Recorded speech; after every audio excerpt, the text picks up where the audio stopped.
Fox, the sailing of a U.S. Navy warship close to a disputed chain of islands in the South China Sea is not meant to be a provocative act. China claims the islands and the waters around them. Pentagon officials say the USS Decatur never left international waters. It was shadowed by 3 Chinese vessels. An accompanying Navy surveillance plane was escorted away by several Chinese fighter jets. Philippine President Rodrigo Duterte says it is in his country's best interest to maintain ties with the U.S. This comes one day after his pronouncement that his country is separating from the U.S. The White House says it wants to know more about Duterte's intentions. ISIS terrorists tried a diversionary tactic today as Iraqi forces continue their bid to retake the city of Mosul. Correspondent Benjamin Hall was on the front lines early today. He reports tonight from Erbil. Today, ISIS fighters reminded everyone that they were far from a spent force, launching a series of deadly coordinated attacks in the city of Kirkuk, 100 miles southeast from Mosul. Early this morning, armed with assault rifles and explosives, the militants, said to be part of sleeper cells, attacked targets in and around the city.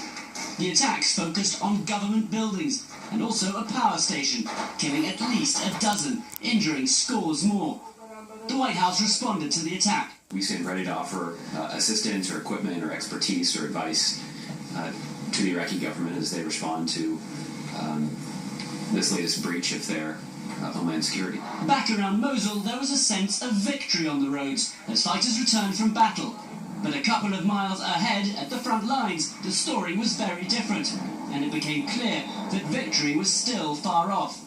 The villages around us are all Christian, and they've been liberated in the last couple of days by Kurdish fighters and Christian units, many of whom have had to arm themselves. But liberating a town and clearing an area are 2 very different things, and there are said to be ISIS fighters possibly in the areas around us. This afternoon, after much fighting, Bartella, one of the largest Christian villages near Mosul, was liberated and a flag raised over its church. Much of the fighting over the last couple of days has been in Christian villages. I met up with General Amr Shamon of the Christian Nineveh Protection Unit. He told me how they'd formed 2 years ago to protect their villages and churches as ISIS approached. His men had had no military experience and had received no help from the government till recently. They'd even been forced to buy their own weapons. He then said that Christians would never again feel safe here. And Brett, one of the other things we've been hearing is that ISIS have done so much damage to this country that even after Mosul is taken back, it'll be very hard to rebuild those communities in the way they used to be. What we also saw today is that Christianity was another victim of the terror group. Brett? Benjamin Hall live in Erbil. Benjamin, thank you. Russia is extending the ceasefire that began Thursday in Aleppo, Syria, into the weekend.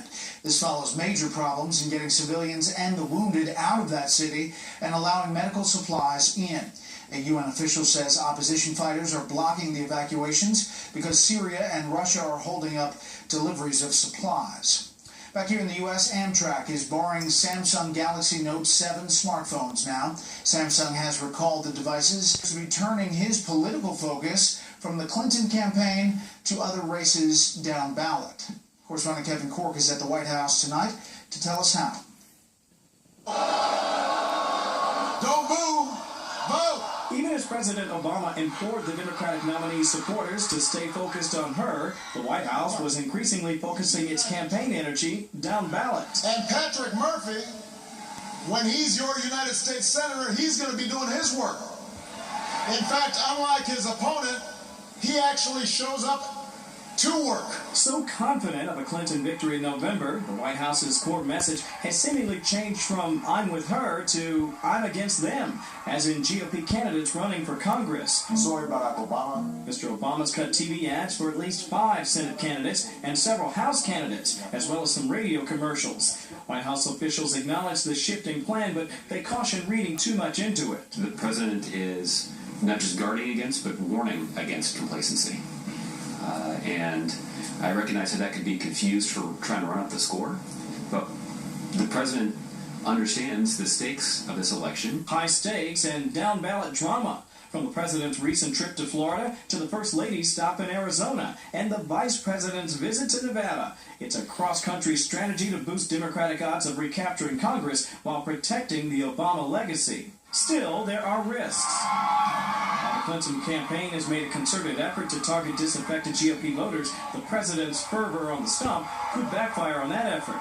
Add to that polls that show softer than expected support for Mrs. Clinton among African Americans and millennials, and the Democrats' dream of a Clinton White House could become an unexpected November nightmare. Democratic strategists say they're not worried yet. There's always a risk that she loses a state or something happens that you weren't expecting. But given the lead that she has right now in a lot of these battleground states, the bigger risk is that you don't pick up the Senate because you didn't change your focus enough. The president will be back out on the campaign trail in Nevada over the weekend before jetting off to California early next week. And for the record, Barack Obama won Nevada in 2008 and 2012, but keep in mind George W. Bush won it in 2000 and in 2004. It is a toss-up state once again this year. Brett? Kevin Cork live in the North Lawn. Kevin, thank you. So how important is it really for a political party to control Congress? Both chambers, ideally. Correspondent Doug McKelway has some answers tonight. No matter who wins the presidency on Election Day, nearly half the country will be angered or disappointed. The founders foresaw such deep divisions. Now their system of checks and balances will stand a new test November 8th. Democrats need 30 seats to regain control of the House, to elect a speaker, and the immense power that comes with it. He sets the agenda. He sets the calendar.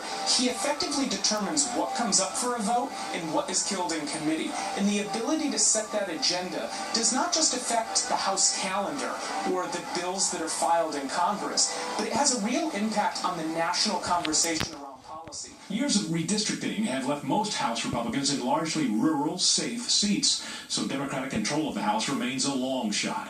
But Democrats are increasingly hopeful given Donald Trump's recent decline in the polls. Messaging, mobilization, owning the ground, and money. We did very well last month and every month before that, so I think we're in a good place. The Senate is a different matter. Democrats are projected to hold 47 seats and Republicans 47 seats. 6 others remain toss-ups. Vulnerable Republicans face 2 dilemmas. If you abandon Trump and denounce him, then his ardent supporters are going to view you as a traitor and they may not vote for you. The second is a fear that there'll be enough demoralization that Republicans who don't like Trump are just not going to turn out and vote. That has led House Speaker Paul Ryan to man the firewall and remind GOP voters of what's at stake in the Senate.